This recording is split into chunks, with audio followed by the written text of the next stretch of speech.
Hello, welcome back to ಜಕರ್ academy. So SSLC ಅರ್ಧ ವಾರ್ಷಿಕ ಪರೀಕ್ಷೆಗೆ ಸಂಬಂಧಿಸಿದಂತೆ ಒಂದು ಬಿಗ್ ಅಪ್ಡೇಟ್ ಬರ್ತಾ ಇದೆ.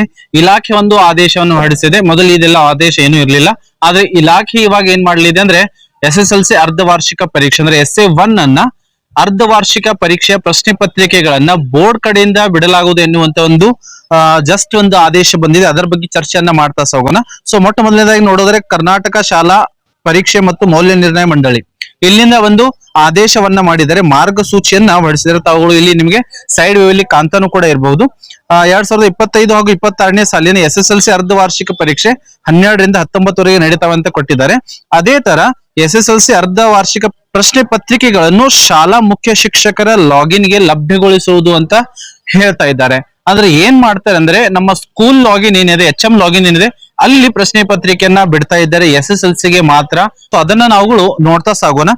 ಒಂದಿಷ್ಟು ಕ್ರಮಗಳನ್ನ SSLC ಅರ್ಧ ವಾರ್ಷಿಕ ಪರೀಕ್ಷೆ ಪ್ರಶ್ನೆ ಪತ್ರಿಕೆಯ ಮುದ್ರಣಕ್ಕೆ ಕೈಗೊಳ್ಳಬೇಕಾಗಿರುವಂತ ಕ್ರಮಗಳು ಅಂತ ಬಿಟ್ಟಿದ್ದಾರೆ.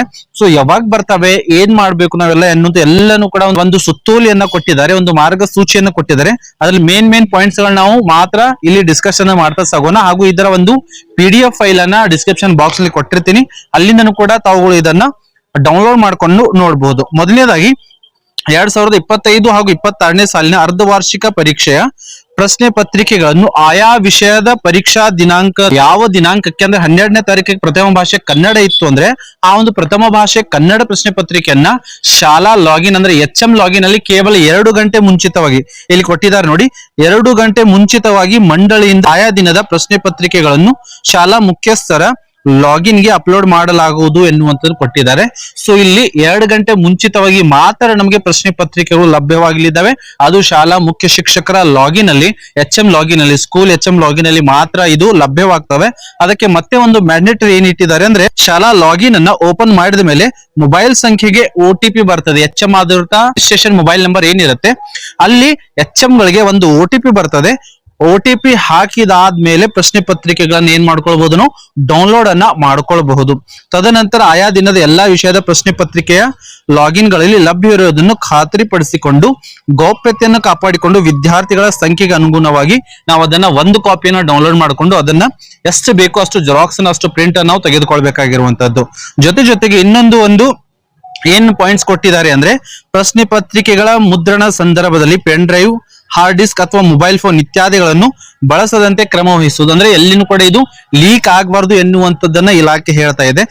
ಜೊತೆಗೆ ಮುದ್ರಣ ಕಾರ್ಯ ನಿರ್ವಹಿಸುವಾಗ ಸರಿಯಾಗಿ ಮುದ್ರಣ ಆಗದಿರುವ ಹಾಗೂ ಬಳಸಲು ಯೋಗ್ಯವಲ್ಲದ ಒಂದಿಷ್ಟು ಡ್ಯಾಮೇಜ್ ಗಳಾಗಿರಬಹುದು ಅಥವಾ ಕರೆಕ್ಟ್ ಆಗಿ ಪ್ರಿಂಟ್ ಆಗದೇ ಇರಬಹುದು ಅಂತಹ, ಅಥವಾ ಅರ್ಧಂಬರ್ಧ ಪ್ರಿಂಟ್ ಬಂದಿರಬಹುದು ಅಂತ ಕಾಗದಗಳನ್ನು ಸಂಪೂರ್ಣವಾಗಿ ನಾವು ಏನ್ ಮಾಡ್ಬೇಕು, ನಾಶಪಡಿಸಬೇಕು ಅಂತ ಇಲಾಖೆ ಹೇಳ್ತಾ ಇದೆ. ಇಷ್ಟೆಲ್ಲ ಹಲವಾರು ಸೂಚನೆಗಳನ್ನು ಕೊಟ್ಟಿದ್ದಾರೆ. ಸೊ OTP ಬರುತ್ತೆ, ಶಾಲಾ ಲಾಗಿನ್ ಆದ್ಮೇಲೆ OTP ಬರುತ್ತೆ. ಆ ಒಂದು OTP ಹಾಕಿದ ಮೇಲೆನೆ ನಮಗೆ ಆಯಾ ದಿನ ಪ್ರಶ್ನೆ ಪತ್ರಿಕೆಗಳು ಲಭ್ಯವಾಗಲಿದ್ದಾವೆ. ಅಪ್ಡೇಟ್ ಆಗಿತ್ತು.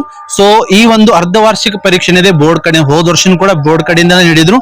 ಈ ವರ್ಷ ಇದ್ರ ಬಗ್ಗೆ ನಿಖರವಾಗಿರುವಂತ ಮಾಹಿತಿ ಹೇಳಿದ್ದಿಲ್ಲ. LBA ಕ್ವಶನ್ ಬ್ಯಾಂಕ್ ಅನ್ನು ಮಾಡ್ಕೊಳ್ಳಿ ಅಂತ ಹೇಳಿತ್ತು. ಆದ್ರೆ ಇವಾಗ ಏನ್ ಮಾಡಿದೆ ಅಂದ್ರೆ, ಇಲಾಖೆ ಕಡೆಯಿಂದ ನಮಗೆ ಏನ್ ಮಾಡ್ತಾರೆ, ಒಂದು ಪ್ರಶ್ನೆ ಪತ್ರಿಕೆಗಳನ್ನ ನೀಡ್ತಾರೆ ಎನ್ನುವಂಥದ್ದು. ಸೊ ಈ ಒಂದು ವಿಡಿಯೋ ನಿಮಗೆ ಇನ್ಫಾರ್ಮೇಟಿವ್ ಅನ್ಸಿದ್ರೆ ಈ ಒಂದು ವಿಡಿಯೋವನ್ನ ಲೈಕ್ ಮಾಡಿ, ಶೇರ್ ಮಾಡಿ ಹಾಗೂ ಹೈ ಬಟನ್ ಪ್ರೆಸ್ ಮಾಡಿ. ಮತ್ತೆ ಭೇಟಿಯಾಗೋಣ ಮುಂದಿನ ವಿಡಿಯೋದಲ್ಲಿ. ಜೈ ಹಿಂದ್.